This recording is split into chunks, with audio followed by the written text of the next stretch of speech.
Trianne? Aren't you... Get what?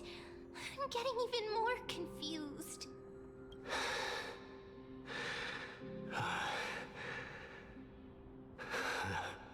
This is the first time I've encountered a deceased friend while going upstream in the River of Souls. It really works like this. Just like the other departed spirits we've encountered along the way. I'm also unable to sense the aura of the living on Lady Trianne. Yup, you're right. Trianne already knows that she'll not be able to return to everyone's side. But Trianne believed that little Cass would eventually return to the Netherrealm. So, Trianne has been standing here, at this spot closest to the world of the living, and waiting for little Cass. Oh, it must have been very tough for you. But according to what Trianne said, we're almost at the entrance of the Netherrealm.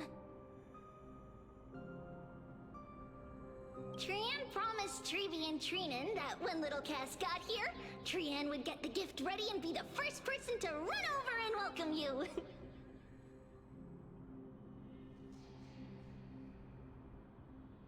So, little Cass, don't cry. Please, accept this. We finally finished it.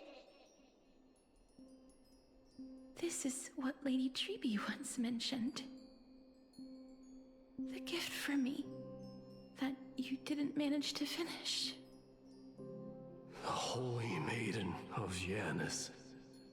Even when separated by life and death, their thoughts are still connected.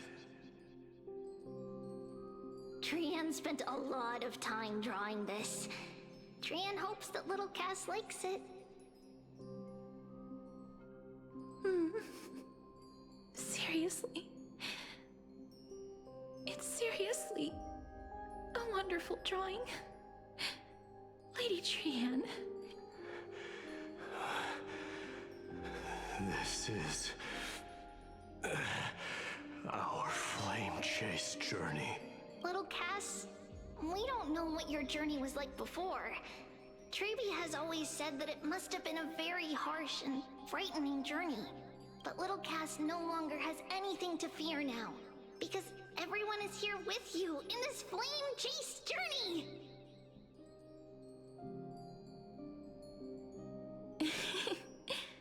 That's right. Only now, when I see Lady Trianne's gift, do I realize that I've already obtained so many things I would never have dared to dream of since I embarked on the flame chase journey. It's the first time I've gained so many companions. The first time I picked up the hobbies of crafting and photography. The first time I had dinner with someone else. The first time I went to the market to buy the Chimera doll I'd liked for a very long time and hugged it to sleep. The first time I wore a dress personally made by Lady Aglaia. The first time I went for a walk with Lady Treeby, Lady Trianne, and Lady Trinan. The first time I enjoyed the night breeze and looked up at the stars with Miss Hyacin. The first time I took care of Dromesis with the Trailblazer. Looking back at all these experiences I never thought were possible, it feels as though the scales of my life had shrunk from centuries and decades down to minutes and seconds. And all of them are so precious. I took countless photos in the past, but they're all black and white landscapes. I don't have a single one with friends. If I had known, I would have taken more pictures.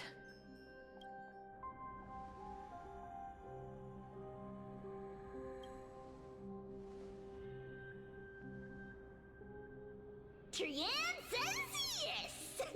Trianne likes little Cass and would love to take a picture with little Cass. Sadly,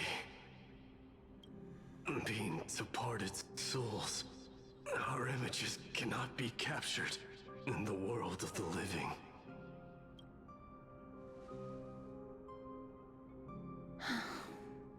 I thought so too. What? Are we seriously going to leave any room for regret?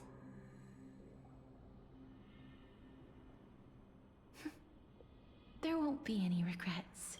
This vivid drawing surpasses any photograph from the world of the living. Little Cass smiled. Treevee, Trianne, and Trianne's wishes finally come true! I remember you once said that fate is not the flowers that bloom at the end of the road, but where people tread beyond the gate. Now, the path that belongs to me is about to reach the end. Thank you for bringing me the final key. Key? Little Cass, why are you talking in riddles all of a sudden? I have a feeling that soon, this gift of yours will become the key to saving Mrs. Life. Wow, that's amazing! Then keep smiling and carry on bravely! Little Cass, Little Gray, everyone, see you tomorrow!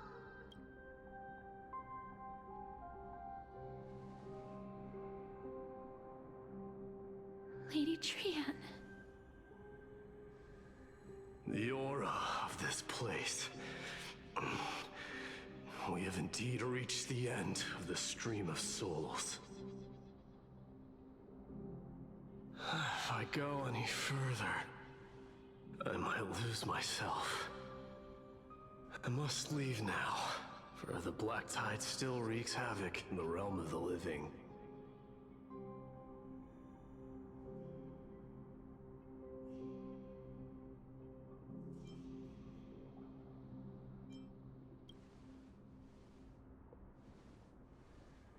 I have broken free from the chains of death countless times.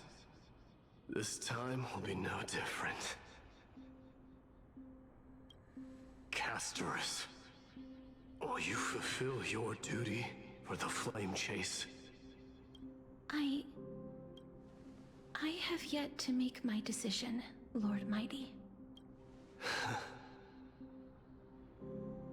No matter. Make the choice your heart desires. Even if it takes 1,000 years of waiting, I will continue to fight till I die, then rise from death till the miracle descends.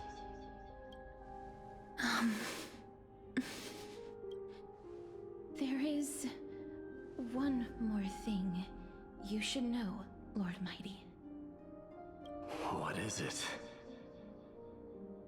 Professor Anaxa may have deduced the principles behind the Era Nova. You and I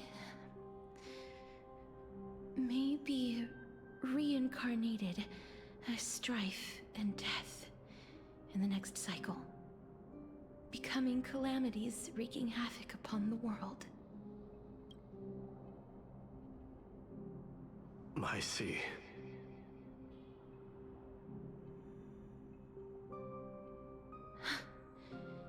Is that all? Are you going to accept such a fate without complaints? Do you have a strategy to shatter the shackles of our fate? I haven't found it yet. Perhaps I never will. Then, cease wasting your thoughts on futile matters. Control what little you can, and when fate's inescapable grasp comes, resist it with the strength of your mighty will.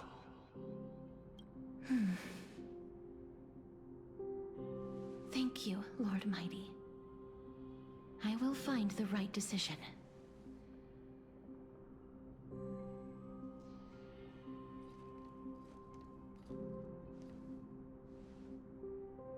In the name of strife, may you meet a fitting end. This must be the alchemical matrix the spirit mentioned. Let's see. We need to insert Aquila's sky, Georios' earth, Kephales's fire, Fagusa's ocean, and Nestia's love. It seems our sweet Princess Homebody has made up her mind. In that case, seamstress, I suppose I no longer need to deliver your message. My time is rather precious after all. Whether you wish to break free from death or not, please, follow your heart. By the promise you once made, I ask that you fulfill your duty one final time. Castorice, please, live as a human, and die as one. According to that alchemist, the final piece is supposed to be me. However, he is not privy to the past, and therefore cannot see the full picture. The past? I saw the twins of death in Kephales's memory, and now I am certain that I was one of them. The trial of the Hand of Shadow demanded taking the life of your family. I died during that trial, falling before the gate to the new world. And my sister, whom I never met, became the Titan Thanatos of this cycle. She was consumed with regret over my death, so she used the Titan's authority to reforge my soul. Yet, it also means she has never revealed herself to anyone, hidden away from the entire world. That's because the Titan she became already fell at the start of everything. They died for me, and now lie in slumber in the River of Souls. You mean Pollux? That's right. The River of Souls is no material river. It cannot be blocked by ordinary means. Only a divine corpse can prevent the dead from reaching the next world. And that's why we have to awaken Pollux from death before we can retrieve the core flame of death. We have to reforge its body with the power of alchemy. But Cass, if that alchemist speaks the truth, does that mean you're also part of the dragon body? According to those departed spirits, I was indeed born as the dragon's twin. But before we talk about that, have you heard the sighs?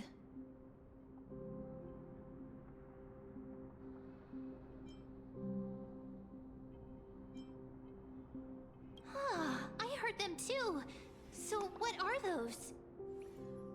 I think it's probably the sign of Pollux's wish being fulfilled. They must have realized how heavy a price they'd need to pay when they used their divine authority to resurrect a dead woman. That's why they exerted every ounce of their strength to send me to Styxia, a city that called for death, a land where none is hostile to death. They never saw their wish fulfilled and fell so prematurely, all because they wanted to give me a new life. Pollux must really want to know how their sister has been after giving their all to save her. That wish is the reason Pollux's soul still lingers in the mortal realm even after their fall, quietly watching and documenting every detail of their sister's life. So instead of picking up objects on the way here, We were instead showing things to a strand of yearning that lingers here. Now, we must weave these yearnings together and restore them into Pollux's complete soul. But all of this is just a hypothesis, right? What if we go through with the ritual and it turns out totally different? That's fine. As Professor Anaxa often reminds us, such is the nature of alchemy. The true outcome can only be known once the process is complete. This is why alchemy is also known as the miracle of creation. Now, the puzzle of Pollux's yearnings is nearly complete, with only one final piece remaining. I shall reveal what they have been yearning to know in the alchemical matrix. I will show them my whole life since I left Styxia. Lady Trianne has already drawn a picture of my entire life, and it is now in my hands.